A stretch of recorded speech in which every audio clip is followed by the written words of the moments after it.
Pioneers of Change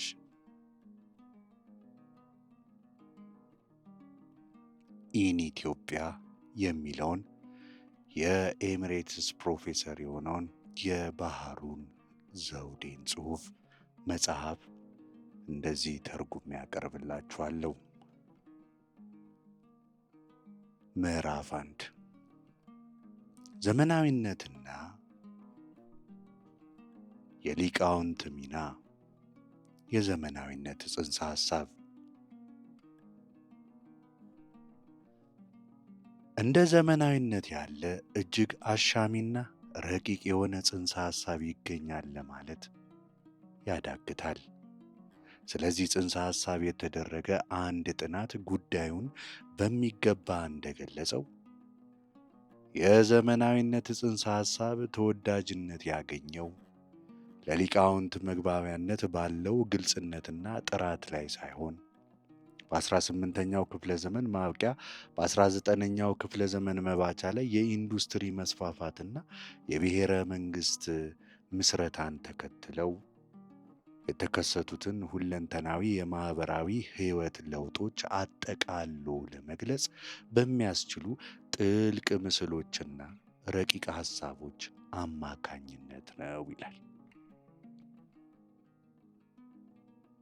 ዘመናዊነት በትክክል ምን ማለት እንደሆነ ከግለሰቦች አመለካከትና ከቀደመ ግንዛቤያቸው አንጻር ሲለዋወጥ ኖሯል። ይሁን እንጂ ጽንሰ ሐሳቡ በገቢራዊ ጠቀሜታው የተነሳ በማደግ ላይ ያሉ አገሮች ሦስተኛው ዓለም ወይም ደቡብ እየተባሉ በሚጠሩ የዓለም ክፍል ያሉ የቅርብ ጊዜ ታሪክ ዙሪያ በሚጻፉ ጽሑፎች ውስጥ በስፋት ሰርጾ ገብቷል። ጽንሰ ሐሳቡ በዚህ የአገሮች ምድብ ብቻ ተወስኖም አልቆመም። በዚህ ምድብ ውስጥ ሙሉ በሙሉ ሊካተቱ የማይችሉት እነ ጃፓንና ቻይናን የመሳሰሉ ያሉ አገሮች የዘመናዊነት ሂደትም ከፍተኛ የሊቃውንት ትኩረትን ስቧል። በእርግጥም ሁሉም አገሮች የራሳቸው የሆነ የዘመናዊነት የታሪክ ምዕራፍ አላቸው። በአንደኛው ጽንፍ የምዕራብ አውሮፓ ታሪክ እስከ 16ኛው ክፍለ ዘመን ወደ ኋላ የሚመለስ ሲሆን፣ በአንጻሩ በአንዳንድ የአፍሪካና እስያ ሀገሮች የዚህ ምዕራፍ ጅማሮ እስከ 20ኛው ክፍለ ዘመን ድረስ የዘገየ ነው። የዚህ ጽንሰ ሐሳብ መሠረታዊ ችግር ከምዕራባውያን ተሞክሮ ጋር ካለው ጥብቅ ቁርኝት የመነጨው ባህል ተኮር ወገንተኝነት ነው። የዚህ ቁርኝት ውጤትም ዘመናዊነት ብዙውን ጊዜ ከምዕራባዊነት ጋር እንደ ተመሳሳይ ቃል እንዲወሰድ አድርጎታል። በዚህም ምክንያት እንደ ኢንዱስትሪያላይዜሽን፣ የዲሞክራሲያዊ ተቋማት እድገት ያሉ የምዕራቡ ዓለም ዋና ዋና ተሞክሮች በውል ታስቦበትም ሆነ ሳይታሰብ የአንድን ማኅበረሰብ ዘመናዊነት ለመለካት እንደ መመዘኛ ሆነው ሊያገለግሉ በቅተዋል። ይህንን ጽንሰ ሐሳብ በስፋት ያስተዋወቁት የምዕራባውያን በተለይም የአሜሪካ ማኅበራዊ ሳይንስ ሊቃውንት መሆናቸውን ከግምት ውስጥ ስናስገባ ጽንሰ ሐሳቡን ከምዕራባውያን ተሞክሮ ጋር ማቆራኘት ለምን እንደመጣ ለመረዳት አዳጋች አይሆንም። ሆኖም ለጽንሰ ሐሳቡ የበለጠ ዓለም አቀፋዊ ትርጓሜዎችን ለመስጠት የተደረጉ ሙከራዎች የሉም ማለት ግን አይደለም። በዚህ ረገድ በ1960ዎቹ መጀመሪያ ላይ በአሜሪካ የተካሄደውና በዘመናዊ ጃፓን ላይ ያተኮረው ጉባኤ በተለይም ለጽንሰ ሐሳቡ ሰፋ ያለ ትርጓሜ ለመስጠት ያደረገው ጥረት እንደ አብነት ሊጠቀስ የሚችል ነው። እነዚህ የጃፓንና የአሜሪካ ሊቃውንት ከምዕራባውያን ብቻ የተለየ ዓለም አቀፋዊ የዘመናዊነት መገለጫዎች ብለው የሚከተሉትን ለይተዋል። አንደኛ፣ በአንጻራዊነት ከፍተኛ የከተማ ሕዝብ ቁጥር መኖርና የማኅበረሰቡ አኗኗር ወደ ከተማነት ማዘንበል። ሁለተኛ ግዑዝ ወይም ሕይወት አልባ የሕይወት ምንጮችን በስፋት መጠቀም። ሦስተኛ በማኅበረሰቡ አባላት መካከል ሰፊ መስተጋብር መኖር። አራተኛ ዓለማዊነትና ሳይንሳዊ አመለካከትን ያካተተ ሰፊ የመሠረተ ትምህርት ማለትም ማንበብና መጻፍ ሽፋን። አምስተኛ ሰፊና ጥልቀት ያለው የመገናኛ ብዙሃን አውታር። ስድስተኛ የማኅበራዊና ፖለቲካዊ ተቋማት ቢሮክራሲያዊ መዋቅር መያያዝ እና የመጨረሻው የብሔረ መንግሥት መከሰትና የዓለም አቀፍ ግንኙነቶች እድገት። ያም ሆኖ በጥልቀት ሲመረመሩ እነዚህ የዘመናዊነት አመለካከቶች ከጅማሮ ወይም ከመካከለኛው ደረጃ ይልቅ የሂደቱን ፍጻሜ ወይም ስኬት የሚመለከቱ ይመስላሉ። ለበለጠ ደረጃዊ የዘመናዊነት ግምገማ ከላይ የተጠቀሰውን ንጽጽራዊ የዘመናዊነት ጥናት ከማቅረብ በፊት የዘመናዊነትን ሂደት በዓለም አቀፍ ደረጃ ለመዳሰስ ሰፊ ጥረት ወዳደረገው ሲሪል ብላክ መዞር ይኖርብናል። እርሱም ሂደቱ ከተጀመረበት ጊዜ ጋር በእጅጉ የተቆራኙ 7 የዘመናዊነት ቅንጦቶችን ለይቷል። በዚህ ሰንጠረዥ ውስጥ ታሪካዊ ቀዳሚነት ለእንግሊዝና ለፈረንሳይ ተሰጥቷል። በመቀጠል አሜሪካና የእንግሊዝ ግዛቶች አብረው ይመጣሉ። ሌሎች የአውሮፓ ሀገሮች በሦስተኛ ቅጥ፣ የላቲን ሀገሮች በአራተኛው፣ እንዲሁም ኢትዮጵያ ከጥቂት የእስያ ሀገሮች ሩሲያ፣ ጃፓን፣ ቻይና፣ ኢራን፣ ቱርክ፣ አፍጋኒስታን፣ ታይላንድ ጋር በምድብ 5 ውስጥ ተካተዋል። በመጨረሻም ስድስተኛውና ሰባተኛው ቅጦች በአብዛኛው ረጅም የቅኝ ግዛት ዘመን ላሳለፉት ለእስያ፣ ለአፍሪካ ሀገሮች ተመድበዋል። ኢትዮጵያ ስለተመደበችበትና የተገደበ ወይም የመከላከል ዘመናዊነት ስትራቴጂ ይከተሉ እንደነበር ስለሚነገርለት አምስተኛው ቅጥ ብላክ ሲያብራራ እንዲህ ይላል። እነዚህ ማኅበረሰቦች የሚጋሩት የጋራ እሴት ባህላዊ መንግስቶቻቸው ማዕከላዊ የቢሮክራሲ አስተዳደርን በመምራት ረገድ ባካበቱት ረጅም ልምድ ምክንያት በዘመናዊው ታሪክ ውስጥ ቀጥተኛና ሁለንተናዊ የሆነ የውጭ አገዛዝን ለረጅም ጊዜ ለመከላከል የሚያስችል ብቃት የነበራቸው መሆኑ ነው ይላል። የብላክ ምደባ የዘመናዊነትን አጠቃላይ አቅጣጫ በሰፊው የሚያመላክት ቢሆንም ከችግር የጸዳ ግን አይደለም። ሁለት ማኅበረሰቦች ፈጽሞ በተመሳሳይ መንገድ አይዘምኑ የሚል ማስተካከያ ማከሉ እርሱ ራሱ ይህንን ክፍተት የተገነዘበው መሆኑን ደግሞ ያሳያል። ምንም እንኳ አፍጋኒስታን፣ ኢትዮጵያና ታይላንድ ብዙ ጊዜ የሚያመሳስላቸው ነገር ቢኖርም እነዚህን አገሮች ከሩሲያ ወይም ከጃፓን፣ ከቻይና ጋር በአንድ ምድብ ውስጥ ማስቀመጥ እውነታውን ከመጠን በላይ መለጠጥ ይመስላል። በሁለተኛ ደረጃ የዘመናዊነት አመራር እንደ ተጠናከረበት ወሳኝ ወቅት ተደርጎ የተመረጠው 1916 እንደ አውሮፓውያን አቆጣጠር 1924 ለኢትዮጵያ ብዙም አሳማኝ አይመስልም። ይህ ዓመት የተመረጠበት ምክንያት ምናልባትም የራስ ተፈሪ የአውሮፓ ጉብኝት ለአልጋ ወራሹና ለተከታዮቻቸው የምዕራባውያንን ስኬት ዓይን የገለጠበት ወቅት በመሆኑ ሊሆን ይችላል። ነገር ግን ይህ ክስተት በሀገር ውስጥ የነበረውን የኃይል ሚዛን በመቀየር ረገድ እንደ ወሳኝ ምዕራፍ ሊወሰድ አይችልም።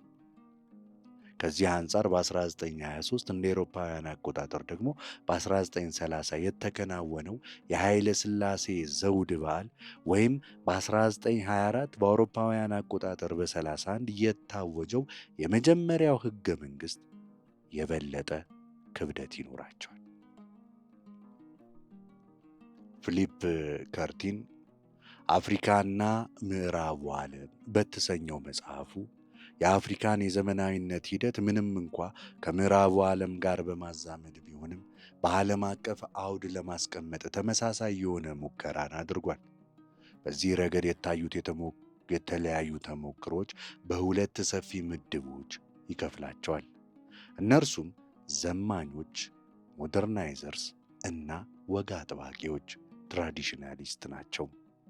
የመጀመሪያው ቡድን በሦስት ንዑሳን ክፍሎች ይከፈላል። እነርሱም ፈጽሞ ምዕራባዊ የሆኑ ምናባዊ ዘማኞች፣ ማርክሲስት አብዮተኞችን ጨምሮና በምዕራባውያን እሴቶች በባህል መካከለኛ መንገድ የሚሹ ኒዮ ትራዲሽናሊስቶች ናቸው።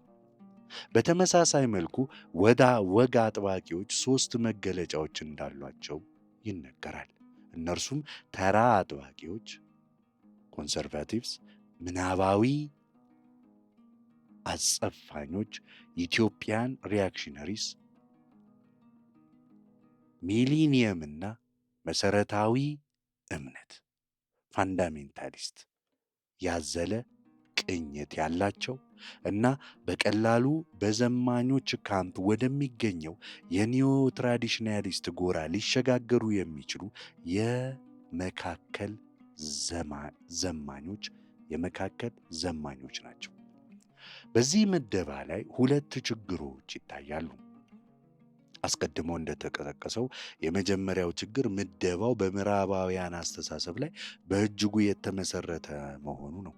ሁለተኛው ከርቲን ራሱ የተገነዘበው የሚመስለው ችግር ኒዮ ትራዲሽናሊስቶችና የመካከለኛው ዘማኞች ብሎ በሰየማቸው ቡድኖች መካከል ያለው ልዩነት የደበዘዘ መሆኑ።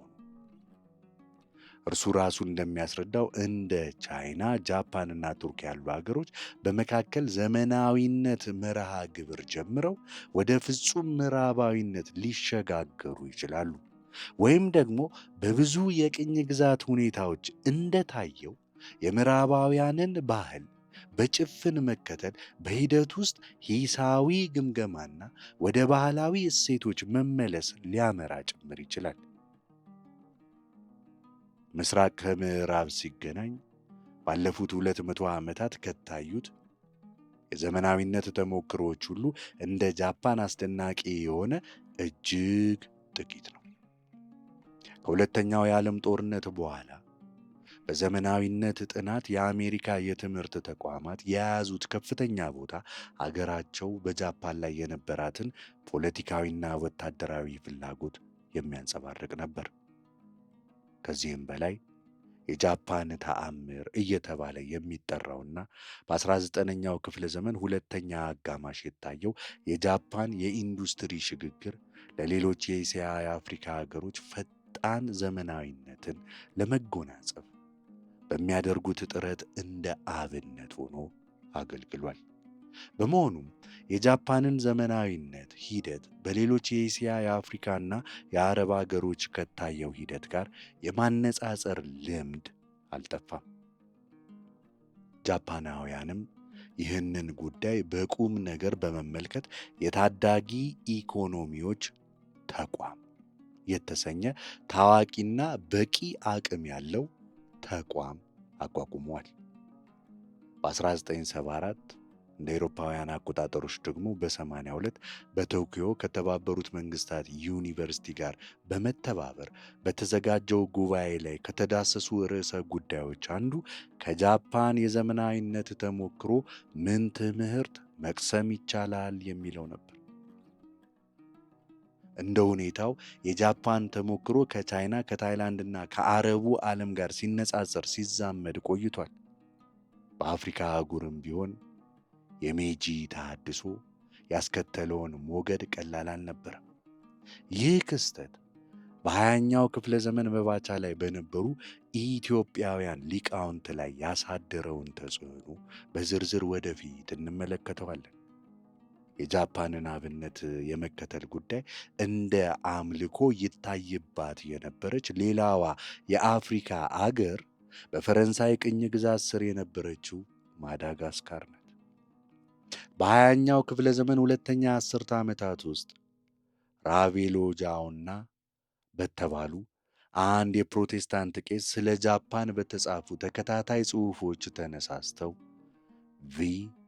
ቪኤስ በአካባቢው ቋንቋ ብረት፣ ድንጋይና መረብ እንደማለት ነው የተሰኘ የሊቃውንትና የሃይማኖት አባቶች ምስጢራዊ ማኅበር ተቋቋመ።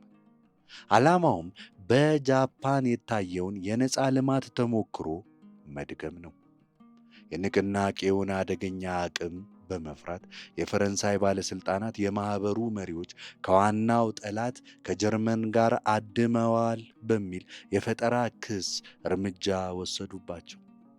ነገር ግን እነዚህ ከጃፓን ጋር የሚደረጉ ንጽጽሮችና የዘመናዊነት ተሞክሮዋን ለመድገም የሚደረጉት ሙከራዎች ብዙውን ጊዜ ከሜጂ ተሃድሶ በፊት ስለነበረው የጃፓን ታሪክ በቂ ግንዛቤ ካለማግኘት የመነጩ ናቸው።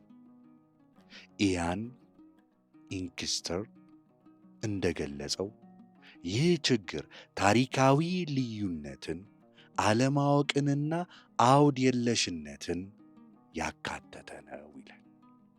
የጉዳዩ ፍሬ ነገር በቶኩጋዋ ዘመን የነበረችው ጃፓን ለፈጣን ዘመናዊነት ምቹ ሁኔታን የሚፈጥሩ እሴቶች ነበሯት።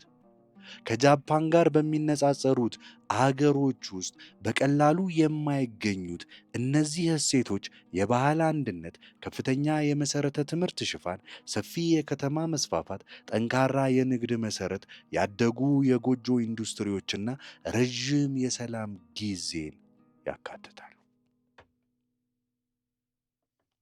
በቶጎዋ ዘመን በጃፓን የነበረውን ይህንን ምቹ ሁኔታ ከጃፓን ጋር ሲነጻጸሩ በነበሩት አገሮች ውስጥ በቀላሉ ማግኘት ፈጽሞ አይቻልም። ለዚህ አይነቱ የዘመናዊነት ሂደት ልዩነት እንደ አብነት ሊጠቀስ የሚችለው የታይላንድ የቀድሞዋ ሲያም ጉዳይ ነው። ጃፓን የሜጂን አብዮት እያካሄደች በነበረበት ወቅት ታይላንድ በበኩሏ ብሩህ አእምሮ በነበራቸው ንጉሥ ቹላሎንግኮር መሪነት የራሷን የተሃድሶ ሂደት እያከናወነች ነበር። ንጉሡና ወጣት ሲያም በመባል ይታወቁ የነበሩት ቀናኢ ተከታዮቻቸው በታሪክ የቻክሪ ተሃድሶ በመባል የሚታወቀውን ተቋማዊ የሆነ ለውጥ ለማስተዋወቅ ችለዋል። ጃፓንና ታይላንድ የባህል አንድነት ያለውን ጠቀሜታ በጋራ ቢጋሩም ታይላንድ ግን እንደ ጃፓን አይነት ጥልቀትና ስፋት ያለው ዘመናዊነትን ለማረጋገጥ አልቻለችም።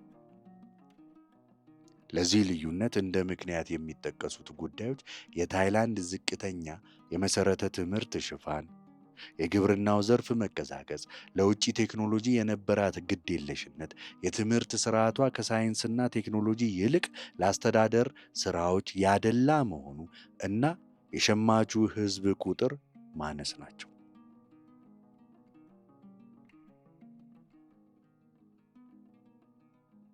ከላይ በተጠቀሱት ነጥቦች መሰረት ስለ ዘመናዊነት ለሚደረግ ጥናት ይበልጥ አስተማሪ የሚሆነው አካሄድ አስቀድሞ እንደተጠቆመው የትኛውም ሀገር ተመሳሳይ መነሻ ሊኖረው ወይም ተመሳሳይ የእድገት ጎዳና ሊከተል ስለማይችል ሂደቱን በእያንዳንዱ ሀገር ተጨባጭ ታሪካዊ አውድ ውስጥ ቆሞ መመርመር ብቻ ነው። ለጥናታችን ዓላማ ሁሉንም ተሞክሮዎች መፈተሽ ስለማይቻል ከኢትዮጵያ ተጨባጭ ሁኔታ ጋር የቅርብ ትስስር ባላቸው ሀገሮች የዘመናዊነት ታሪክ ላይ እናተኩራለን። ኦርቶዶክሳዊ ክርስትናን ከመቀበሏና ተከትሎም ከመጣው አብዮታዊ ለውጥ አኳያ ሩሲያ ከኢትዮጵያ ጋር ምንም እንኳ ልዩነቶቹ የጎሉ ቢሆኑም አስደናቂ የሆኑ ተመሳሳይነትን ታሳያለች።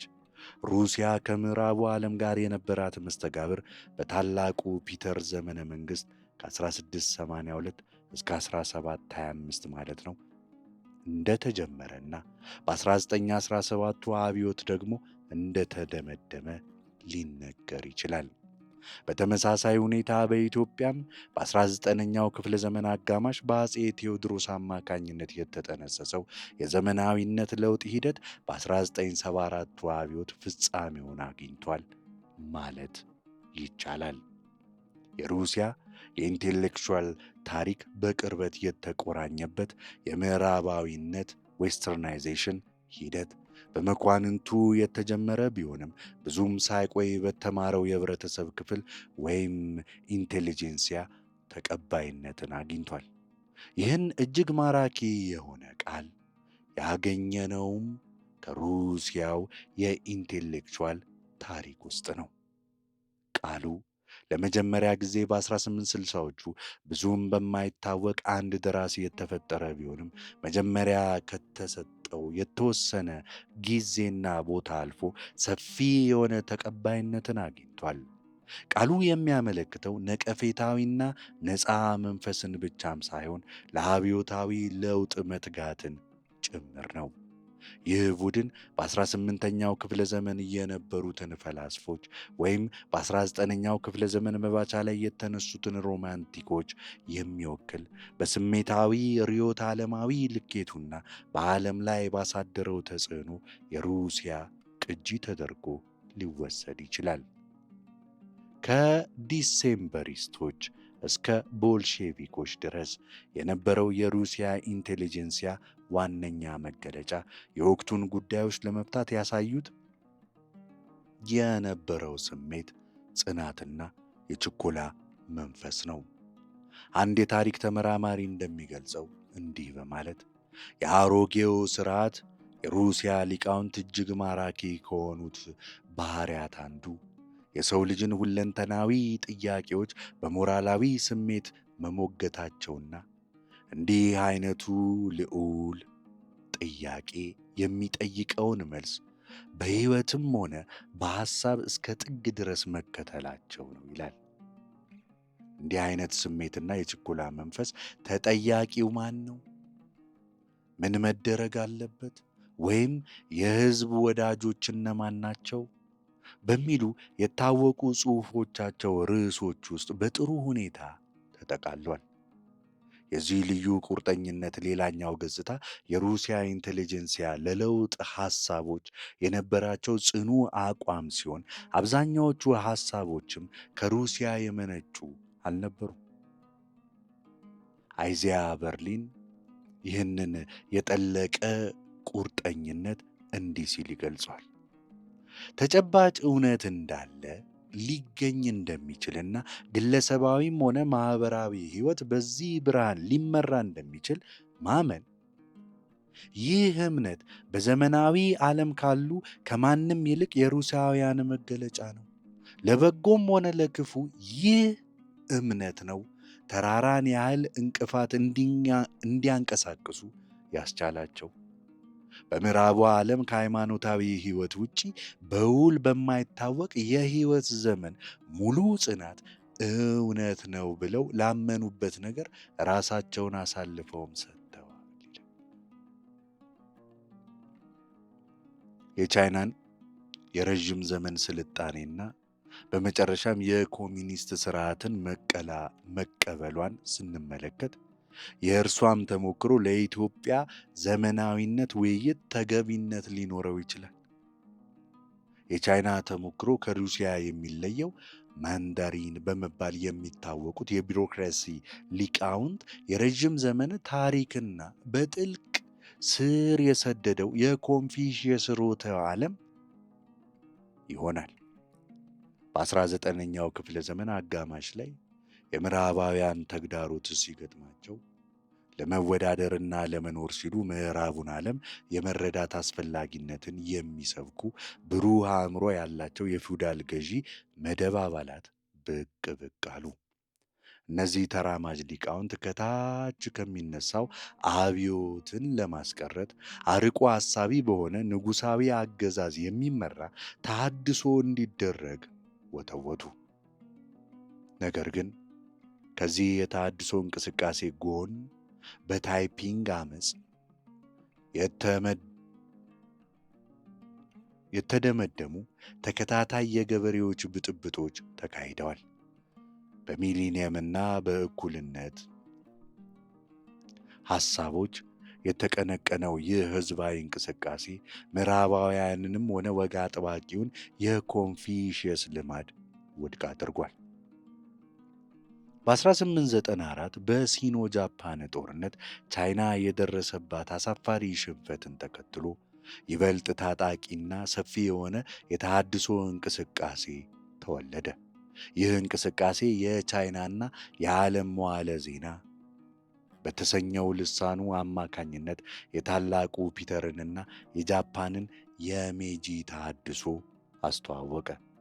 የሜጂ ተሞክሮን ለመድገም በተደረገው እንቅስቃሴ ፊት አውራሪ የነበረው ህዋንግ ሱን ሲየን የተባለው ቻይናዊው ሊቅ የቢሮክራሲ ማሻሻያ፣ የንግድና የኢንዱስትሪ መስፋፋት፣ የህግ ማውጣት፣ የውትድርና ማዘመን፣ ለጉልበት ሥራ ክብር መስጠትና የአጻጻፍ ሥርዓትን ማቅለል የመሳሰሉትን እርምጃዎች እንዲወሰዱ አደረገ። ወደ ቻይንኛ ከተተረጎሙ የምዕራባውያን ድንቅ ሥራዎች መካከል የአደም ስሚዝ የአገራት ሀብት ዘ ዌልዝ ኦፍ ኔሽንስ፣ የሞንቴስኪው የሕግ መንፈስ ዘ ስፕሪት ኦፍ ዘ ሎስ እና የጄኤኤስ ሚል ስለ ነጻነት ኦን ሊብሪቲ ይገኙበታል። ነገር ግን የሜጂን ተሞክሮ በቻይና መድገም ባለመቻሉ አብዮታዊው አማራጭ ብቸኛው አሳማኝ መንገድ ሆኖ ቀረ።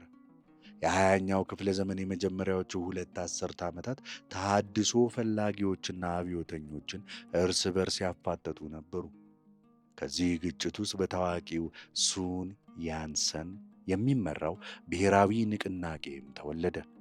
እርሱም የማንቹ አገዛዝን፣ የኮንፊሽየስን ንጉሳዊ ሥርዓትን ለማብቃት የሚሹ ፖለቲካዊ ንቃት ያላቸው ተማሪዎችና የኢንቴሌክቹዋል ታጋዮች የሚያጠነጥኑበት ዋነኛ አብዮት ስብዕናና የትኩረት ማዕከል ነበር። የሱን ወራሾች በመጨረሻ በዛሬው ጊዜ ታይዋን እና ቻይና በሚባሉት ሁለት የተለያዩ ፖለቲካዊ አካላት ወደ ተከፈሉ ወደ ኩዮሜንታንግና ኮሚዩኒስት ፓርቲ ተለያዩ። ተሞክሮዋ ለኢትዮጵያ ጠቃሚ ሊሆን የሚችል ሌላው አገር ቱርክ ናት። በ19ኛው ክፍለ ዘመን የመጀመሪያ አጋማሽ ወደ ምዕራቡ ዓለም የመጓዝ ዕድል የገጠማቸው በርካታ ቱርኮች በተለይም በኢንዱስትሪና በሳይንስ ዘርፍ በመጨረሻም በአስተዳደር ሥርዓት አገራቸው ምን ያህል ወደ ኋላ እንደቀረች በድንጋጤ ተረድተው ተመለሱ። ይህ የጠለቀ ግንዛቤ ወጣት ኦቶማኖች የሚባል እንቅስቃሴ እንዲፈጠር ምክንያት ሆነ። ይህም መላውን የኦቶማን ግዛት ለማካተት ታስቦና እንደ ወጣት ጣሊያን ባሉ የአውሮፓ ተመሳሳይ እንቅስቃሴዎች ተቀድቶ የተመሰረተ ነው። እንቅስቃሴው በገጣሚው ናሚክ ከማል የተነሳሳ ሲሆን በአመራሩ ውስጥም የግብፅ ገዢ ካሃዲፍ የነበረው ኢስማኤል ወንድም የሆነውና በውርስ ሕግ ለውጥ ምክንያት የግብፅ ዙፋንን ያጣው ሙስጠፋ ፋዚል የመሳሰሉ የገዢው መደብ አባላት ተካተውበታል። በ1876 የኦቶማን ሱልጣን አብዱል አዚዝ ሕገ መንግሥት ማጽደቃቸው የወጣት ኦቶማኖች ሕልም እውን የሆነ ያህል ይታይም ነበር። ነገር ግን የሕገ መንግሥታዊ መንግሥት ሙከራው ዕድሜው አጭር ነበር። ምናልባትም በዚህ ምክንያት ተሃድሶ ፈላጊዎቹ ወጣት ኦቶማኖች ብዙም ሳይቆይ ይበልጥ ታጣቂ በሆኑት ወጣት ቱርኮች ተተኩ። የፈረንሳይ አብዮት 100ኛ ዓመት በሚከበርበት በ1889 በንጉሠ ነገሥታዊ ወታደራዊ የሕክምና ትምህርት ቤት ተማሪዎች የተመሠረተውና ካርቦነሪ በተሰኘው የጣሊያን ምስጢራዊ ማኅበር አምሳል የተቀረጸው በኋላም ወደ የአንድነትና የእድገት ኮሚቴ ያደገው የወጣት ቱርክ እንቅስቃሴ ዓላማው ሥልጣኑን ከሥልጣን ከማውረድ ያነሰ አልነበረም። ኮሚቴው በ1896 ያቀደው የመፈንቅለ መንግሥት ሙከራ ከሸፈ። እንደ ኦቶማን ግዛት ባሉ ቅይጥ ማህበረሰቦች ውስጥ ወሳኝ በሆነ የብሔር ጥያቄ ላይ መፍትሄው መገኘት ያለበት በቱርክ ውስጥ በሚደረግ አጠቃላይ ተሃድሶ ማዕቀፍ ውስጥ እንደሆነ አሳሰበ። እንደ ሌሎች በርካታ የእስያና የአፍሪካ ሀገሮች ሁሉ በቱርክም የጃፓን የዘመናዊነት ተሞክሮ በክፍለ ዘመኑ መባቻ ላይ ትኩረት መሳብ ጀመረ። ምንም እንኳ እንደ ወጥ ጃፓንና ቅይጥ የኦቶማን ግዛት ያሉ ሁለት የማይጣጣሙ የፖለቲካ አካላትን ማሰብ አስቸጋሪ ቢሆንም ወጣት ቱርኮች ወታደራዊ መፈንቅለ መንግስት በሚመስል መንገድ በ1908 ስልጣን ለመያዝ በቁ። ይህንን አንድ ጸሐፊ ለወታደራዊ ጣልቃ ገብነት ሞዴል ሲል ገልጾታል።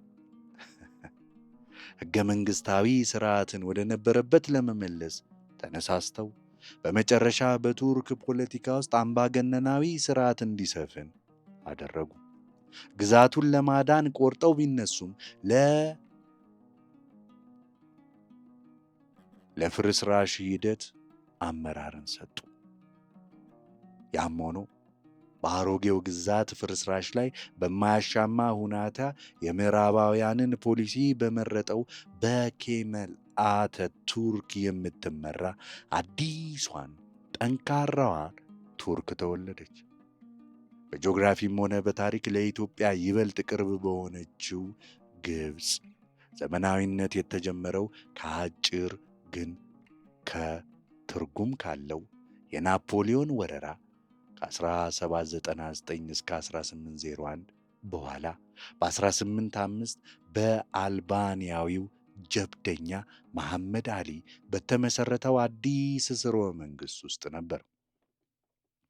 የመሐመድ አሊ ረጅም የንግሥና ዘመን በግዛት መስፋፋት ብቻም ሳይሆን በግብርና ልማት፣ በትምህርት መስፋፋትና በትርጉምና በህትመት ሥራዎች አማካኝነት ሐሳቦችን በማሰራጨት ይታወቃል።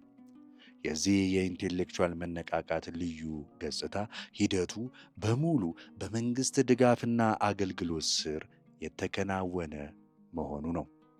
ፒጄ ባቲዮቲስ እንደሚያጠቃልለው እንዲህ በማለት በ19ኛው ክፍለ ዘመን የነበሩት የመጀመሪያዎቹ የግብፅ መምህራንና ሊቃውንት የማስተማር የመተርጎምና የመጻፍ ልዩ ተግባራትን የሚያከናውኑ የመንግሥት ሠራተኞች ነበሩ። ዓላማቸውም በመንግሥት አገልግሎት የአውሮፓን ዕውቀት ማስተላለፍ ሲሆን ለዚህ ተግባር የተመረጡትም በገዢው ነበር። ለ50 ዓመታት ማለትም ከ1830 እስከ 1880 ያህል ቀዳሚ ግዴታቸው ብቃትና ችሎታ ያላቸው የመንግሥት ሠራተኞች እንዲሆኑ በየጊዜው ቁጥራቸው እየጨመረ ለመጣ ግብፃውያን ትምህርት መስጠት ነበር። የነባሩን የፖለቲካ ሥርዓት ለማዳከም ሲሉ መጠየቅ ወይም መተቸት የእነዚህ ሊቃውንት ሚና ወይም ተግባራቸው አልነበረም ይላል። ስለ ሂደቱ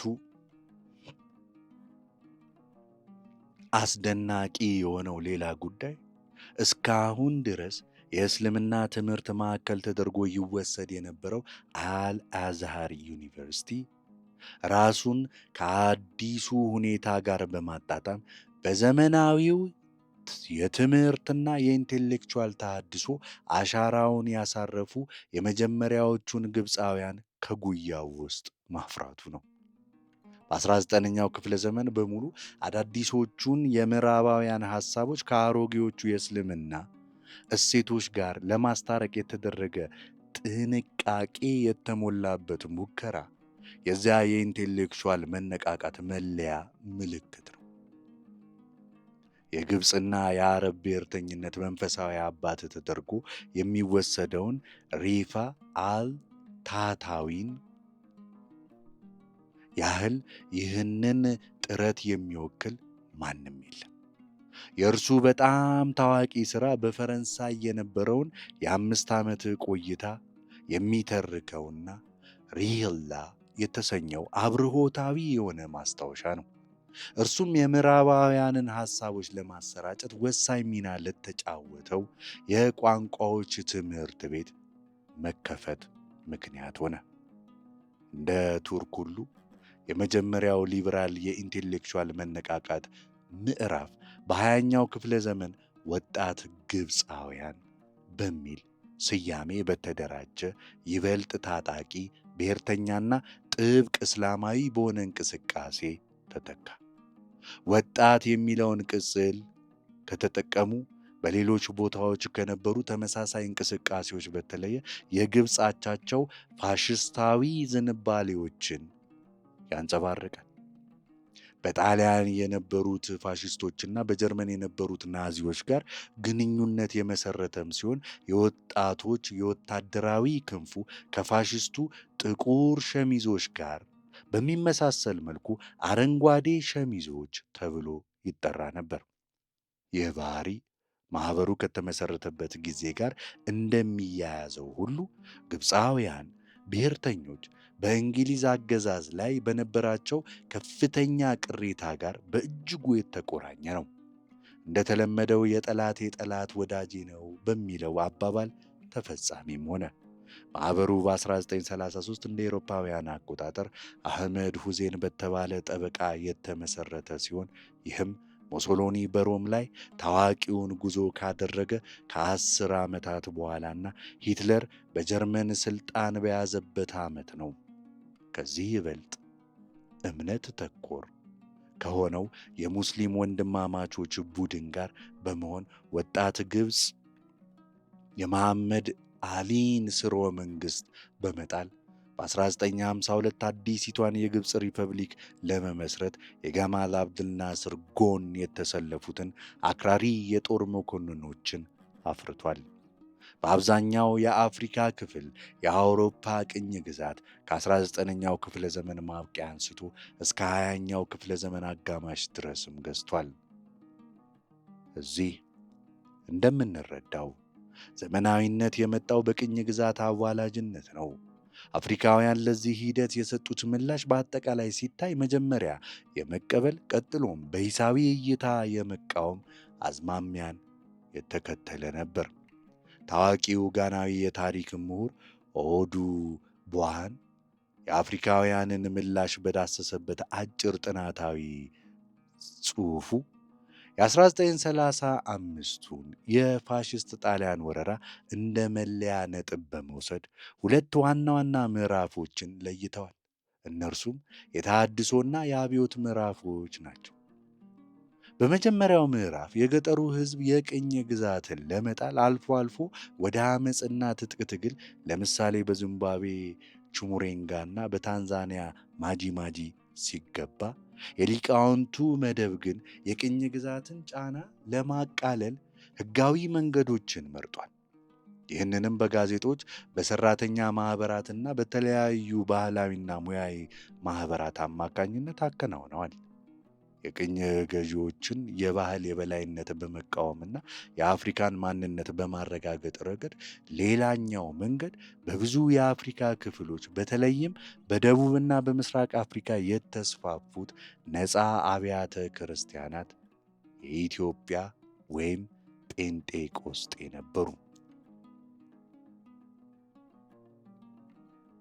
የሊቃውንቱ ምላሽ ትኩረት ያደረገው በቅኝ ግዛት ትምህርት ላይ ሲሆን ይህ መጀመሪያ የቅኝ ግዛትን ያገለገለ በኋላም መቃብሩን የቆፈረ ሊቅን አፍርቷል። ለነጻነት የታገለውን ብሔራዊ ንቅናቄ የመሩት መሪዎች የወጡት በአብዛኛው ከቅኝ ግዛት ሲቪል ሰርቪስ ሰራተኞች መካከል ነው። እንደ ታዛቢ እንዳጠቃለለው እንዲህ በማለት አንድን ዓላማ አንግበው የተዋወቁ ፈጠራዎች ከመነሻው ዓላማ የሚልቅና አልፎ ተርፎም የሚቃረን ውጤት ሊያስከትሉ ይችላሉ። እያንዳንዱ ቅኝ ግዛት ነፃነቱን በተቀዳጀበት በ1960 አህጉሪቱን ያጥለቀለቀው አብዮት ከ10 ዓመታት በፊት በአፍሪካ ቀዳሚ ሊቃውንት ትንቢት ተነግሮለት ነበር። ይህ የመቀበልና የመቃወም ሂደት ወይም ይበልጥ በትክክል ለመግለጽ የምዕራቡን መሳሪያ በራሱ በምዕራቡ ላይ የመጠቀም ሂደት በናይጄሪያና በጋና ሊታይ ችሏል። በናይጄሪያ የአውሮፓውያን ጣልቃ ገብነት ከተጀመረ ወዲህ ከታዩት እጅግ አብዮታዊ ተጽዕኖች አንዱ ተብሎ የተገለጸው የምዕራባውያን ትምህርት ለዚያ ብዙ ብሔር ላለው አካል የመግባቢያ ቋንቋ እንግሊዘኛና አዲስ የፖለቲካ ልሂቅ በመስጠት ረገድ ተሳክቶለታል። ለዚህ ትምህርት ድጋፍ የተገኘው በዋነኝነት ከሚስዮናውያን ሲሆን ይህም ባህላዊ ባለስልጣናትን በተዘዋዋሪ አገዛዝ አጋርነት ለማጠናከር ከሚሻው ይፋዊ የቅኝ ግዛት ፖሊሲ በተቃራኒ ነው። ዘመናዊ ትምህርት በዮሩባና በኢቦ መካከል በስፋት ሲዳረስ በእስልምናና በደረጃ ተዋረድ በታነጸው ሰሜናዊ ክፍል ብዙም ያልሰረጸበት አንዱ ምክንያት ይህ ነው። ይፋዊው የእንግሊዝ ጥንቃቄ ያለ ምክንያት አልነበረም።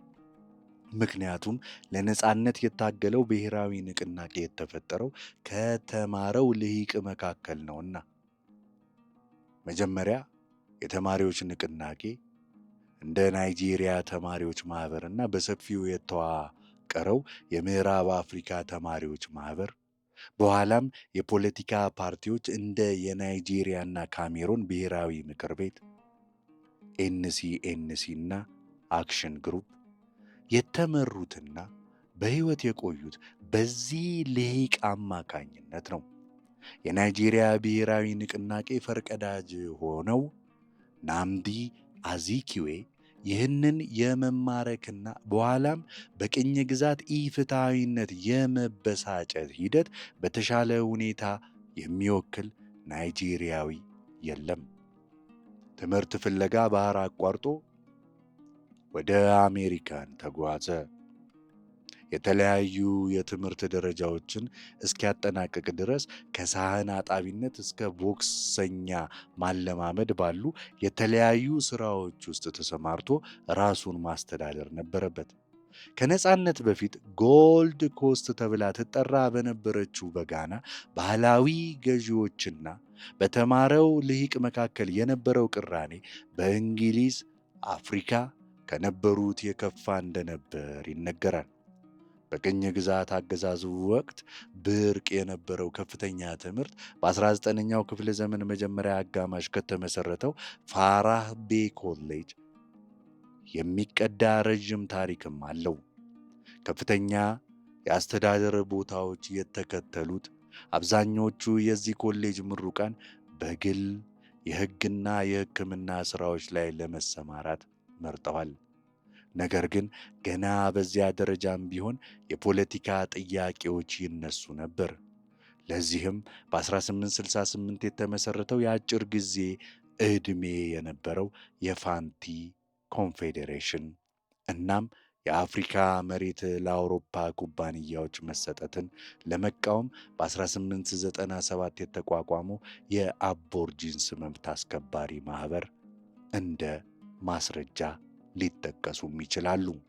በ20ኛው ክፍለ ዘመን በምዕራባውያን ትምህርትና በፖለቲካዊ ተጋድሎ መካከል ያለው ቁርኝት ይበልጥ ግልጽም ሆኖ ወጣ። ይህም በ1950ዎቹና 60ዎቹ እጅግ ተስማሚነት የነበረውንና ግርማ ሞገስ የተላበሰውን አፍሪካዊ ብሔርተኛ መሪ ኳሜ ንክሩማን አፈራ።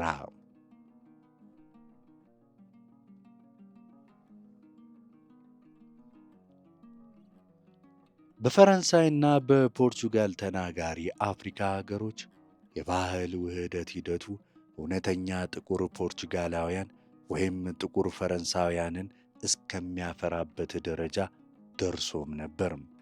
ይህ ከስር የመነቀል ሂደት በሴኔጋላዊው ገጣሚና ፕሬዝዳንት ሌኦፖልድ ሴዳር ሴንጎር በሚከተለው ድንቅ ሁኔታ ተገልጿል። እንዲህ ይላል። የምዕራቡን እሴቶች በትሕትና ተቀበልን፣ አመክንዮአዊ ምክንያቱንና ቴክኒኮቹን ምኞታችን የቅኝ ገዢዎች ፎቶግራፍ ኔጌቲቭ ማለትም ጥቁር ቆዳ ያላቸው ፈረንሳውያን መሆን ነበር። ነገሩ ከዚያም አልፎ ሄደ።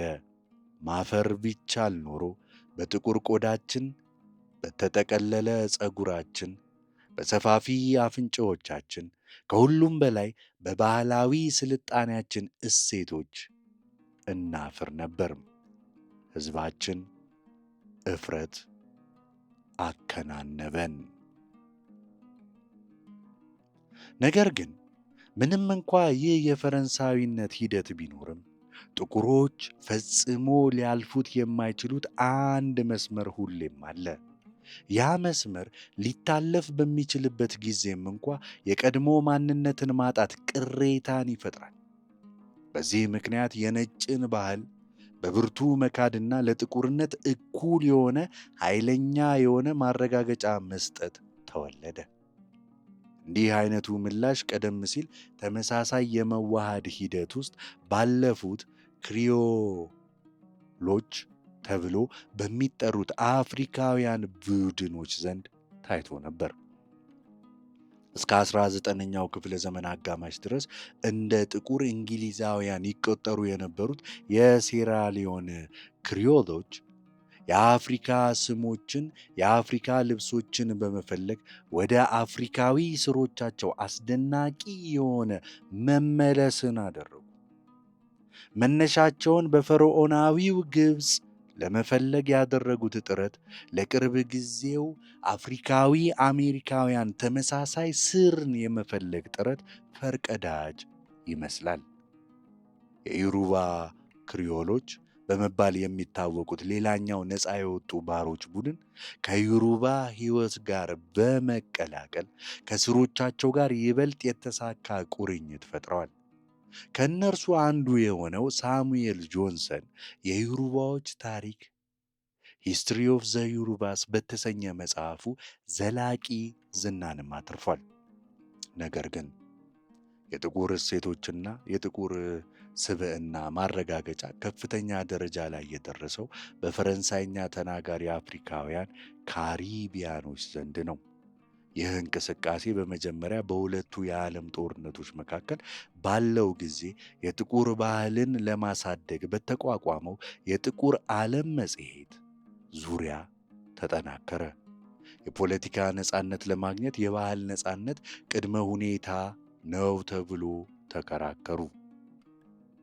ከሁለተኛው የዓለም ጦርነት በኋላ እንደ ዣን ፖል ሳርተር፣ አልበርት ካሙ፣ አንድሬ ጂድ እና ሚሼል ሌሪስ ባሉ ታዋቂ ሰዎች ድጋፍ ይበልጥ ተጽዕኖ ፈጣሪ ዘላቂ የሆነው የጥቁር ባህል መጽሔት ተወለደ። የእነዚህ ሀያል ሊቃውንት አመለካከት ከኤሜ ሴዛር የለስላሳ ግጥሞች እስከ የፍራንዝ ፋኖን አብዮታዊ የሆኑ ጽሑፎች ድረስ የሚዘልቅ ሲሆን ሁለቱም ከፈረንሳይ ካሪቢያን የመጡ ናቸው። በአፍሪካ ሴንጎር የንቅናቄው አንደበት ርዕቱ ተናጋሪ ሆኖ ብቅም አለ። ሴንጎር በመረጠው የግጥም መሳሪያ አማካኝነት ለማስተላለፍ የጣረው የጥቁር ክብርና የጥቁር እሴቶች ማረጋገጫ ኔግሪቲዩድ በመባል ይታወቅ ዘንድም በቃ። በትምህርታዊ ዘርፍ የሴንጎር አገር ልጅ የሆነው ሼክ አንታ ዲዮፕ የአፍሪካ ስልጣኔን ጥንታዊነትና ቀዳሚነትን አረጋገጠ። እነዚህ ማረጋገጫዎች በተለይም እንደ ኢትዮጵያዊው የሥነ ግጥም ሊቅ ጸጋዬ ገብረ መድኅን ባሉ አድናቂዎቹና ተከታዮቹ አማካኝነት እስከ ዛሬ ድረስ አስተጋቧቸው እየተሰማ ይገኛል። የዲዮፕ ተልእኮ በዋነኝነት አፍሪካን የመከፋፈልና ባህሏን የመካድ ዝንባሌን በአህጉራዊ አንድነት ማረጋገጫና አፍሪካ የሰው ልጅ መገኛ እንዲሁም በፈርዖናዊው ግብፅ በኩል ለግሪኮ ሮማዊ ስልጣኔ ምንጭ በመሆን በዓለም ታሪክ ያላትን ቀዳሚነት በመስበክ መመከት ነው። በፖርቹጋልኛ ተናጋሪ አፍሪካ አንጎላ፣ ኬፕ ቨርዴና ሞዛምቢክ የፖርቹጋል ቅኝ ግዛቶች ውስጥ የጥቁር ባህል ንቅናቄ መታየት ጀመረ። የኬፕ ቨርዴ መጽሔት የሆነው ክላሪዳዴ ለዚህ እንቅስቃሴ አንድ አስፈላጊ መድረክን አገልግሏል። የአፍሪካ ቅርጻቸውን እንደገና ካገኙት ከእነዚህ ሊቃውንት መካከል አንዱ የጊኒ ቢሳውና የኬፕ ቨርዴ ደሴቶች የነጻነት ንቅናቄ መሪ የነበረው አሚልካር ካብራል ነበር። ስለ አፍሪካ ሁኔታ በነበረው ኦርቶዶክሳዊ የማርክሲስት ሌኒኒስት ትርጓሜ ያልረኩት ካብራልና በሊዝበን የነበሩ ተማሪ ጓደኞቹ የመንፈስ ዳግም አፍሪካዊነት ሪአፍሪካናይዜሽን ኦፍ ዘ ስፕሪት ወደሚሉት ሐሳብ ፊታቸውን አዞሩ። ከፈረንሳይኛው ፕሬዛንስ አፍሪኬን ጋር የሚመጣጠን ሜንሳንገን የተሰኘ መጽሔትን አቋቋሙ። ብዙም ሳይቆይ ካብራል በሌላ የፖርቹጋል አፍሪካ የነጻነት ንቅናቄ መሪዎች በሞዛምቢክ ማርሴሊኖ ዶስ ሳንቶስ እና በአንጎላው አጎስቲኖ ኔቶ ተቀላቀለ። መሪዎቹ በመጨረሻ ወደ ሰፊ የሕዝብ ንቅናቄ የፖለቲካ እርምጃ የቀየሩት ይህንን የባህል ንቃት ነበር። በደቡባዊ አፍሪካ ለምዕራቡ የባህል የበላይነት የተሰጠው ምላሽ የሃይማኖታዊ መልክን ያዘ። በደቡብ አፍሪካና በእንግሊዝ ቅኝ ግዛት ኒያሳላንድ፣ ማላዊ እና ሰሜን ሮዴዥያ ዛምቢያ ሃይማኖታዊ ተገንጣይ እንቅስቃሴዎችም ተፈጠሩ። እነዚህ እንቅስቃሴዎች ከመጽሐፍ ቅዱሳዊቷ ኢትዮጵያ እንዲሁም ከአድዋ ድል በኋላ ከታሪካዊቷ ኢትዮጵያ ጋር ራሳቸውን በማቆራኘታቸው ኢትዮጵያኒስት ተብለው ይጠሩም ነበር። በተጨማሪም ጥቁር ማንነትን በሃይማኖታዊ መንገድ በማረጋገጥ ረገድ ረዥም ታሪክ ካላቸው ከአሜሪካ ነፃ ጥቁር አብያተ ክርስቲያናት መነሳሳትን አግኝተዋል። በደቡብ አፍሪካ ከነበሩት ከእነዚህ ሃይማኖታዊ እንቅስቃሴዎች መካከል እጅግ ታዋቂው በጆን ቺሌምቢዌ ይመራ የነበረው በኒያሳላንድ የተከሰተው እንቅስቃሴ ነው። ይህ እንቅስቃሴ በ1915 በአመፅ የተደመደመ ሲሆን በነጭ ሰፋሪ ማህበረሰብ ላይ ሽብር ከፈጠረ በኋላ ተደምስሷል።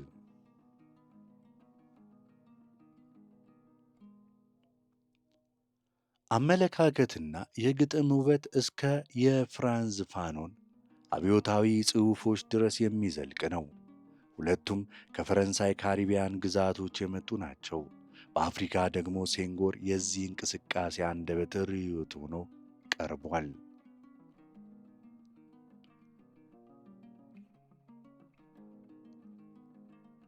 የኢትዮጵያ የኢንቴሌክቹዋል ታሪክ የተከናወነበት ዓለም አቀፋዊና አህጉራዊ ማዕቀፍ ባጭሩ ይህንን ይመስል ነበር። የዚህ ታሪክ አስተጋቦ ዛሬም ድረስ ሙሉ በሙሉ አላበቃም። የዚህን ታሪክ ሙሉ ገጽታ ለማቅረብ ብዙ ጥራዝ መጻሕፍት መጻፍ ያስፈልጋል። የዚህ ጥናት ወሰን ግን በ20ኛው ክፍለ ዘመን የመጀመሪያዎቹ 4 አስርተ ዓመታት ውስጥ ንቁ ተሳትፎ በነበራቸው ሊቃውንት ሕይወት፣ ሐሳቦችና ማኅበራዊና ፖለቲካዊ ተጽዕኖ ላይ ያተኩራል። እንደነዚህ ቀዳማዊ ሊቃውንት ሐሳባቸውን በጥራትና በግልጽነት ያንጸባረቁ ሌሎች የኢትዮጵያ ኢንቴሌክቹዋል ቡድኖች እምብዛም አይገኙም። ምንም እንኳ በእነዚህ ሊቃውንት ላይ በተናጥል የተደረጉ በርካታ ጥናቶች ቢኖሩም እንደ አንድ ቡድን አጥንቶ ለማቅረብ የተደረጉ ሙከራዎች ግን ያነሱ ናቸው። ይህ መጽሐፍ የሚሞክረው ይህንን ማድረግ ነው። ሆኖም ቡድኑን በጥልቀት ከመመርመራችን በፊት የኢትዮጵያን ኢንቴሌክቹዋል ታሪክ ዳራ መግለጽና የዚህ ጥናት ባለታሪኮች ቀደምት መነሻዎችን መለየት ጠቃሚ ይሆናል። የኢትዮጵያ ቀደምት ታሪካዊ መነሻዎች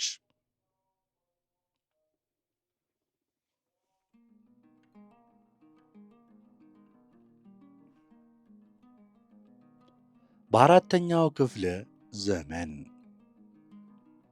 ክርስትናን መቀበሏ የሀገሪቱን የታሪክ አቅጣጫ በብዙ መንገድ ወስኖታል። አክሱም ከክርስትና በፊትም ቢሆን ከሜዲትራንያን ዓለም ጋር ጠንካራና ቀጣይነት ያለው ግንኙነት የነበራት ቢሆንም የክርስትና መግባት ለዚህ ግንኙነት አዲስና ይበልጥ የተሳለ ትኩረት ሰጥቷቸዋል። አገሪቱንም በሃይማኖታዊ ክሮች ከግብፅ ጋር በተለይም ከምስራቃዊው የሜዲትራንያን አካባቢ ጋር ደግሞ በአጠቃላይ አስተሳስሯታል። በኢትዮጵያና በሌቫንት መካከለኛው ምስራቅ አካባቢ ያለች መካከል ያለው መስተጋብር የጨመረበት አንዱ መንገድ አገሪቱ ክርስትናን ከተቀበለች በኋላ ኢትዮጵያውያን ክርስቲያኖች ወደ ኢየሩሳሌም ያደርጉት በነበረው ሐጂ ወይም ፕሊግራም ነው። እንደ ኢየሩሳሌም ወይም መካ ያሉ የሐጂ ማዕከላት በታሪክ ውስጥ የሃይማኖታዊ አምልኮ መግለጫ ስፍራዎች ብቻም ሳይሆኑ ሸቀጦችና ሐሳቦች የሚለዋወጡባቸው እንዲሁም በኢኮኖሚና በማኅበረሰብ ላይ ከፍተኛ የሆኑ ተጽዕኖ የሚያሳድሩ መድረኮችም ናቸው። በክርስቲያናዊው ኢትዮጵያና በምስራቃዊ የሜዲትራንያን አካባቢ መካከል የነበረው ግንኙነት በሁለተኛው ሺህ ዓመት መጀመሪያ ላይ ከፍተኛ ደረጃ ላይ ደርሶም ነበር። የዛጉዌ ዘመነ መንግሥት ከ1150 እስከ 1270 ዓመተ ምህረት ግድም ብዙውን ጊዜ በኢትዮጵያ ታሪክ ውስጥ እንደ የመገለል ዘመን ተደርጎ ቢሳልም እንዲያውም የእነዚህ ግንኙነቶች ዘላቂ መገለጫ የታየበት ወቅት ነበር።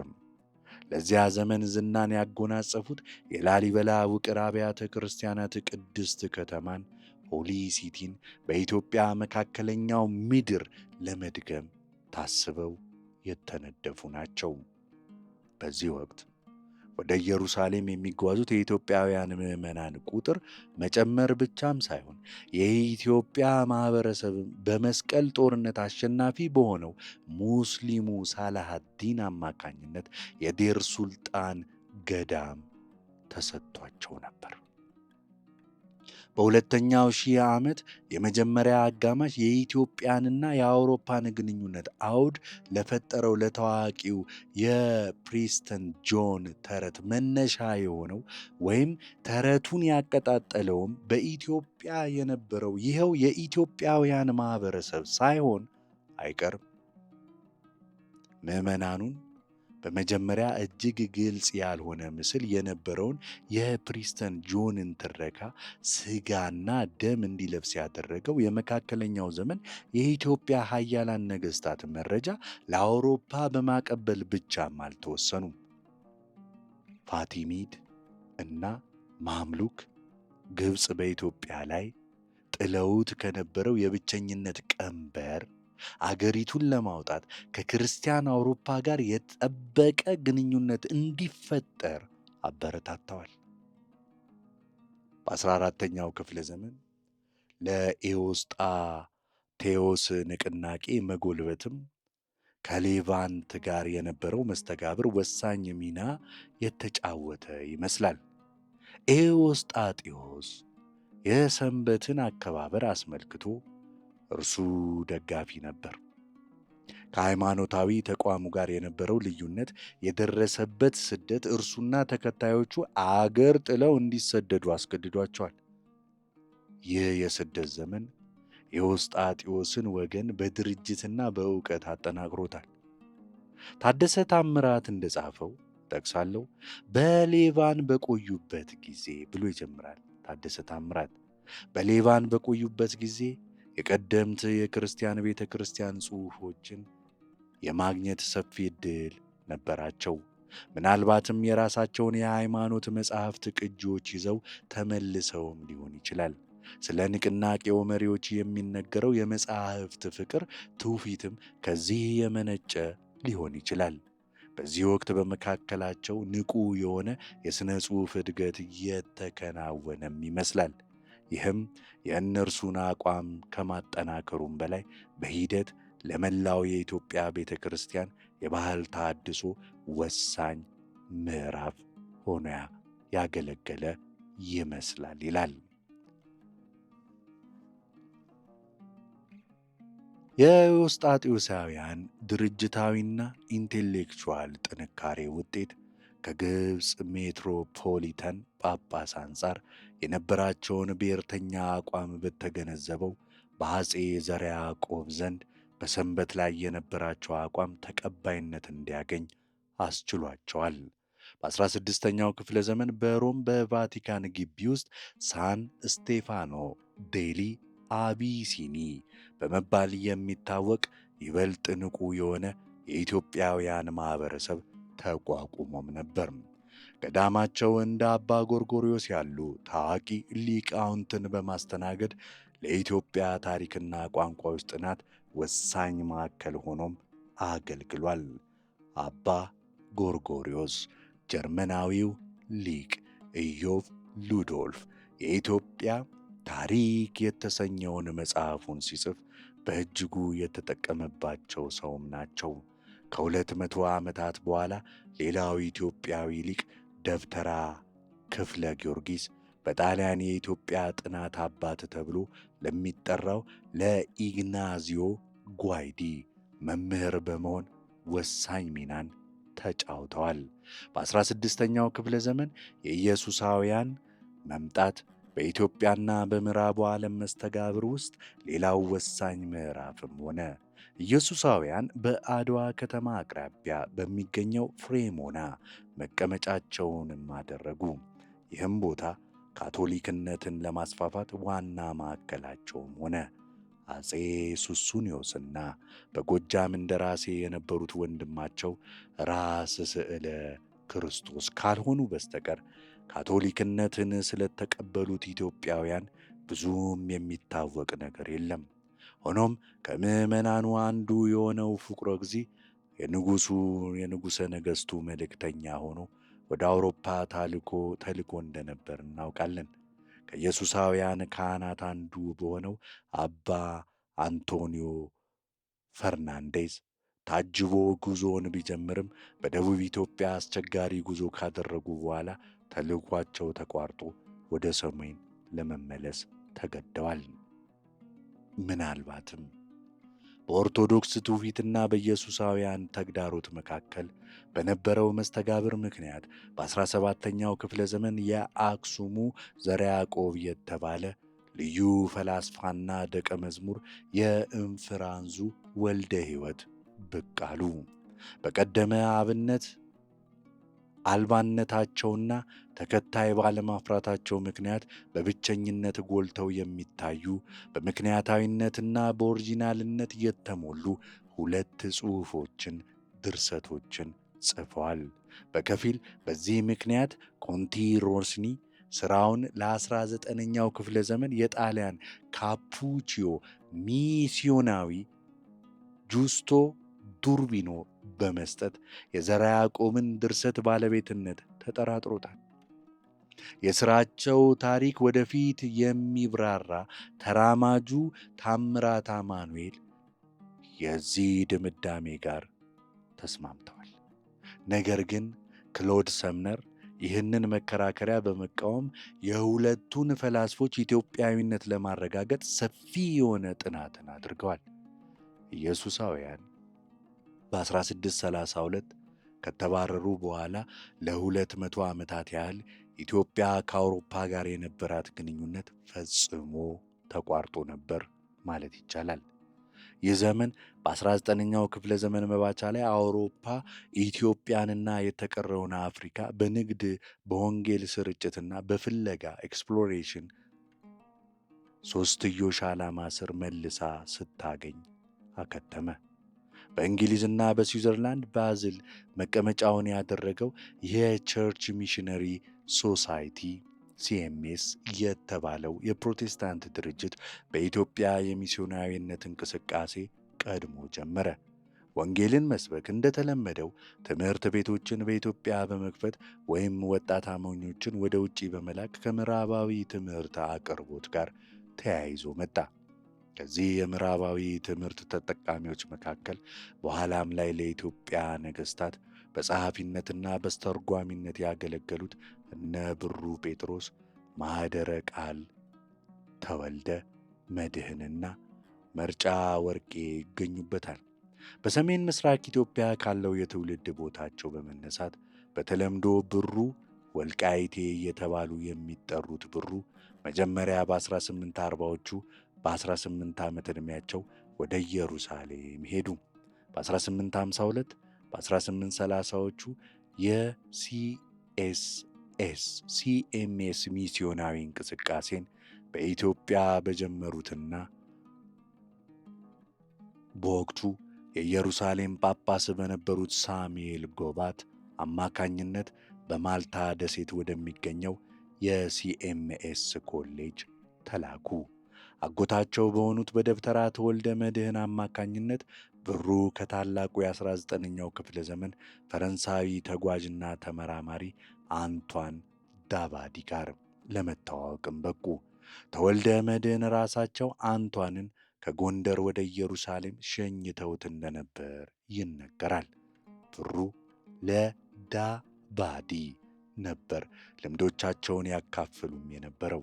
ያጠኗቸውን የትምህርት አይነቶች እንግሊዝኛ፣ ላቲን፣ አረብኛ፣ ፈረንሳይኛ፣ የዓለም ታሪክ፣ ፊዚካል፣ ጂኦግራፊና ተወዳጁን መጽሐፍ ቅዱስ፣ ለእንግሊዛውያን የነበራቸውን ጥላቻ፣ እነዚህ ትዕቢተኛ አድሎ ፈጻሚዎችና በኮሌጅ አብሯቸው ከነበረው ሌላ ኢትዮጵያዊ ተማሪ ማኅደረ ቃል ጋር የነበራቸውን ጭቅጭቅ ሳይቀር ይነግሩት ነበር። ደብዳቤያቸው በተጨማሪ በደጋፊዎቻቸው ሃይማኖት ፕሮቴስታንትና በወዳጃቸው አንቷን ዳባዲ ሃይማኖት ካቶሊክ መካከል እንዴት በጥንቃቄ መጓዝ እንደነበረባቸው ያሳያልም። ትምህርታቸውን ካጠናቀቁ በኋላ በካይሮ የግብፅ ቴሌግራፍ ጽሕፈት ቤት ሠራተኛ ሆነው መሥራት ጀመሩ። ከዚያም ወደ ንግድ፣ በዋነኝነት የጦር መሣሪያ ማስመጣት ተሸጋገሩ። በመጨረሻም የአፄ ዮሐንስ ወኪል ኮንሱል በመሆን ምጽዋ ላይ ሰርተዋል።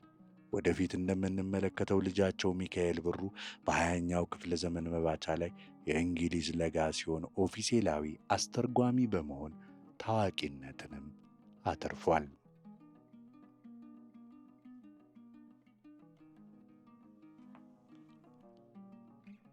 በአሁኑ ሰሜን ምዕራብ ትግራይ ከአዲያቦ የተገኙት ማኅደረ ቃል በ1843 ከሌላ ፈረንሳዊ ተጓዥ ቴዎፌል ሌቬቪር ጋር በመሆን ወደ ፈረንሳይ ሄደው ለ3 ዓመታት ከቆዩ በኋላ ነበር ወደ ማልታ የመጡት። በማልታ ማኅደረ ቃል ለእንግሊዛዊ ደጋፊያቸው በደብዳቤ ለመጻፍ የሚያስችል በቂ የእንግሊዝኛ ችሎታን አዳበሩ። ይህ የእንግሊዝኛ ቋንቋ ብቃት በሦስተኛው የሚስዮን ትምህርት ውጤት በሆኑት በመርጫ ወርቄም ዘንድ ይታይ ነበር። መርጫ ከአድዋ ቤተሰብ የተገኙ ሲሆን ቤተሰቦቻቸው ከውጭ ዜጎች ጋር የረጅም ጊዜ ግንኙነትም ነበራቸው። መጀመሪያ ከአርመኖች ጋር፣ የአባታቸው አባት አርመናዊ ነጋዴ እንደነበሩም ይነገራል። ከዚያም ከእንግሊዞች ጋር በ1810 ሄነሪ ሶልትን አጅበው የመጡትን በትግራይ ለ3 አስርተ ዓመታት የኖሩትን ዊልያም ኮፊን የልጃቸው ባላማች ነበሩ። መርጫና ወንድማቸው ገብሩ በ1837 ወደ ቦምቤ ህንድ ተልከው በ1849 ተመለሱ።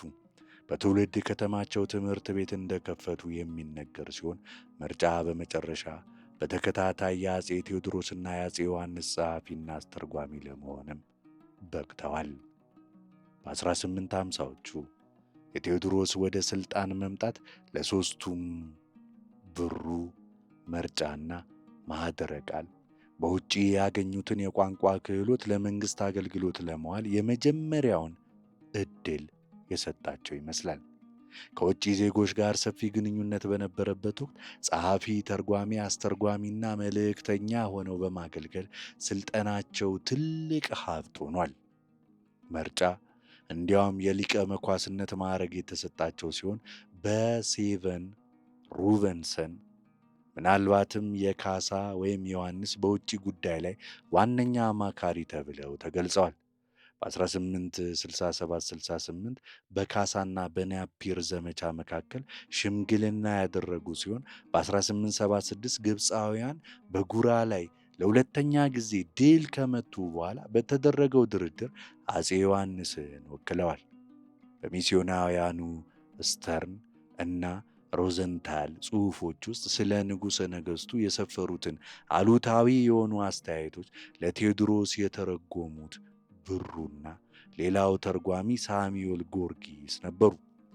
በታወቀው የቁጣ የበቀል እርምጃ ቴዎድሮስ ሚስዮናውያኑን ከሌሎች ጋር አሰሩ። ይህም ለእንግሊዝ ጣልቃ ገብነት ምክንያት ሆነ። ማኅደረ ቃል የዮሐንስ ዋና ተርጓሚ የነበሩ ይመስላል። አንዳንዴም ንጉሠ ነገሥቱ ለአውሮፓውያን በሚጽፏቸው ደብዳቤዎች ላይ የራሳቸውን ቃላት እስከ መጨመር የሚደርስ ነፃነትን ጭምር ይወስዱ ነበር። በ19ኛው ክፍለ ዘመን እንደ ፈላሻዎች ቤተ እስራኤላውያን የሚስዮናውያን እንቅስቃሴ ኢላማ የሆነ የማኅበረሰብ ክፍልም አልነበረም። የኢትዮጵያ ገዢዎችና የአውሮፓ ሚስዮናውያን ከሚስዮናውያኑ ድካም ከኦርቶዶክስ ክርስቲያኖች ይልቅ ወደ ልበ ደርቀኞቹ ፈላሻዎች ቢዞር ለጋራ ጥቅም እንደሚበጅ የውስጥ ስምምነት ያደረጉ ያህል ይመስላል። በዚህም ምክንያት የፈላሻ ወጣቶችም የምዕራባዊ ትምህርት የመጀመሪያ ተጠቃሚ ለመሆን በቅተዋል።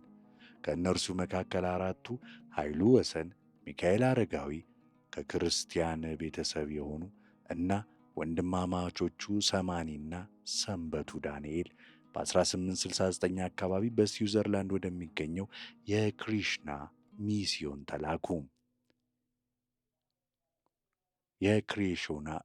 ተላኩ። ኃይሉ በአውሮፓ አስቸጋሪ የአየር ንብረት ምክንያት ሕይወቱ ሲያልፍ የተረፉት በ1873 ወደ ኢትዮጵያ ተመለሱ። በጎንደር ዳርቻ በሚገኘው አዘዞ ውጤታማ የሚስዮን ጣቢያን አቋቋሙ። እዚያም በርካታ የሀገራቸውን ሰዎች ለመለወጥ ቻሉ። እዚህ ላይ ልብ ሊባል የሚገባውና ለሃያኛው ክፍለ ዘመን ውይይታችን ትልቅ ፋይዳ ያለው ነጥብ በሚስዮናውያንና ተራ አውሮፓውያንና በከፍተኛም ሆነ በዝቅተኛ ደረጃ ላይ ባሉ ኢትዮጵያውያን መካከል በመገናኛነት ያገለገሉት በውጪ የተማሩት ብቻ ለመሆናቸውን ነው። የኢትዮጵያ ቤተ ክርስቲያን ትምህርት ባህላዊ ዕውቀትን እና ተለዋዋጭ ሁኔታዎችን የመረዳት አስደናቂ የሆነ ብልሃትን አስተባብረው የያዙና እርምጃቸውን እንደ ሁኔታው ማስተካከል የሚችሉ ደብተራዎችን አፈርቷል። ሚስዮናውያን በዚህ የኢትዮጵያ ካህናት ክፍል ዘንድ አንዳንድ ስኬታማ የሆኑ የሃይማኖት ለውጦችን አስመዝግበዋልም። ከእነዚህ ውስጥ በጣም ታዋቂው ምናልባትም የአፄ ቴዎድሮስ ዜና መዋዕል ጸሐፊ ደብተራ ዘነብ ሊሆን ይችላሉ። ጀርመናዊው ሚስዮናዊ ዮሐን ማርቲን ፍላት ቢያንስ ሌሎች 3 ሰዎችን ይጠቅሳሉ፤ ወልደ ሥላሴ፣ ብሩ ውቤና ዓለሜን። ከእነዚህ ውስጥ የመጀመሪያው በስዊዘርላንድ ወደሚገኘው የክሪሽና ሚስዮን የተላከ ሲሆን ሁለተኛው ፍላድ በፈላሻዎች መካከል ካደረጋቸው ለውጦች የመጀመሪያውና ዋነኛውም ነበር። የጣሊያኖች መምጣትና ግዛት ለማስፋፋት የነበራቸው ጽኑ የሆነ ፍላጎት የአስተርጓሚዎችን አገልግሎት የግድ የሚል ሆነ። በእነርሱ የተመረጡት የመጀመሪያዎቹ መካከል ጴጥሮስ ጊዮርጊስ ይገኝበታል። ነገር ግን ለእነርሱ በሚያሳዝን ሁኔታ ራሱን ጴጥሮስ ኢትዮጵያዊ እያለ ይጠራ የነበረውና ስሙን በግብር ያረጋገጠው ጴጥሮስ ከወዳጅነት ይልቅ ጠላትነትን አሳየ። ከአፄ ዮሐንስና ከመረብ ምላሽ ገዢ ከራስ አሉላ ጋር በሚስጥራዊ የሆነ ግንኙነት በመመስረት የጣሊያኖችን ዓላማና ዕቅድ ያቀብላቸው ጀመር። በጥር 1887 በዶጋሊ የጣሊያን ጦር ከደረሰበት ታላቅ ጥፋት በኋላ አሉላ ለእንግሊዝ መልእክተኛ ለጀነራል ፖርታል በሰጡት ጠንከር ያለ ምላሽ ውስጥ የጴጥሮስን ተጽዕኖ በግልጽ መረዳት ይቻላል። የዶጋሊ ጦርነት ከመደረጉ 8 ቀናት ቀደም ብሎ በጥር 18 1887 ጴጥሮስ ለአሉላ የጻፈው ደብዳቤ በይዘቱ ወደ ጦርነት የሚጠራ ስሜታዊ የሆነ ጥሪ ነበረው። እጠቅሳለሁ። ታሪክ አላነበብክ ይሆናል፣ ነገር ግን ፈረንጅ ወይም አውሮፓውያን እንደ ጆሮ ሰርሳሪ ትል ናቸው። የጆሮ ሰርሳሪ ትል ከትሎች ሁሉ ትንሹ ነው፣ ነገር ግን ትልቁን ዛፍ በልቶ ስር በልቶ ያጠፋዋል። በተመሳሳይ ሁኔታ ፈረንጆች መጀመሪያ በንግድ ስም ይመጣሉ፣ ቀስ በቀስ አገሩን በመቆጣጠር ይደመድማሉ። ስለዚህ አሁን ሞታቸው አጥፋቸው፣ አሁኑኑ ምታቸው አጥፋቸው፣ አለበለዚያ አገርህ ጠፋች።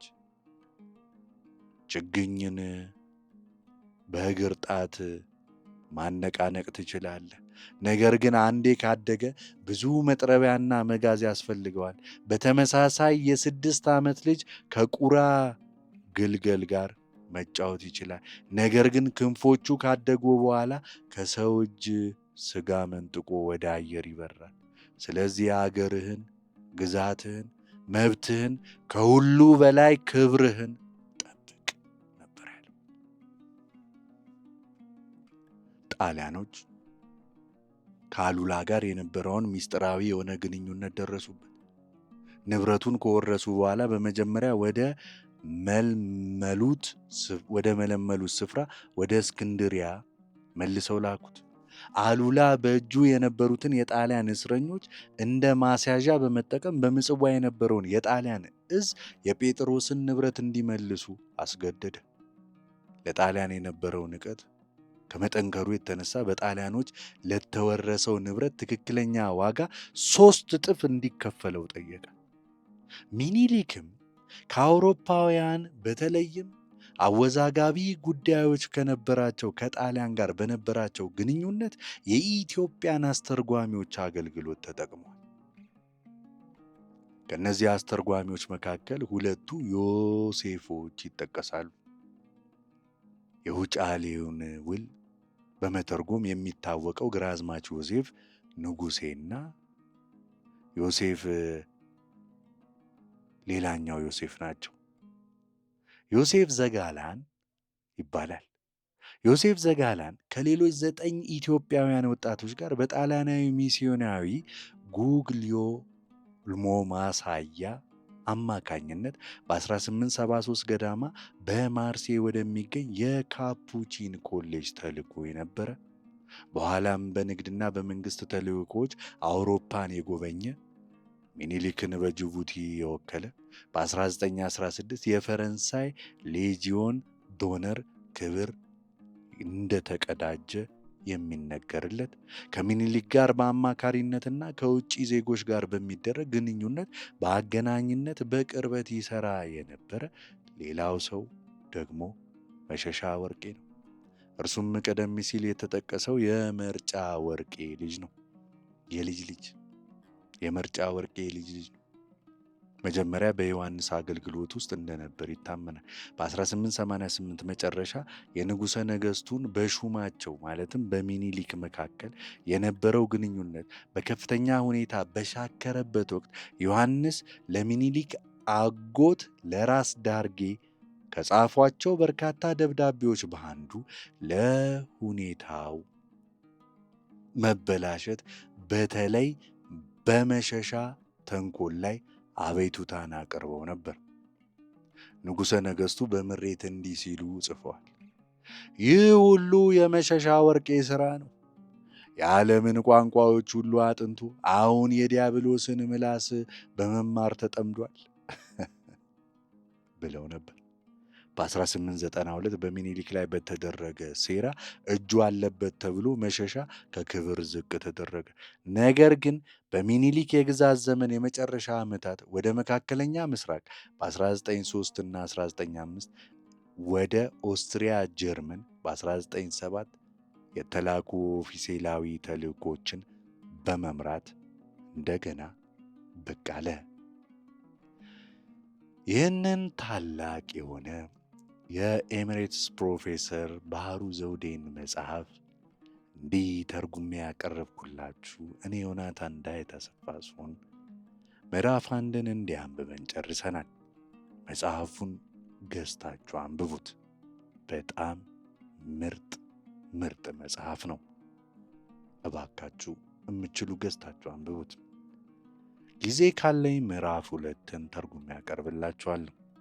ቻናላችንን ሰብስክራይብ፣ ላይክ፣ ኮሜንት፣ ሼር ያድርጉ። እናመሰግናለን። እንቀጥላለን።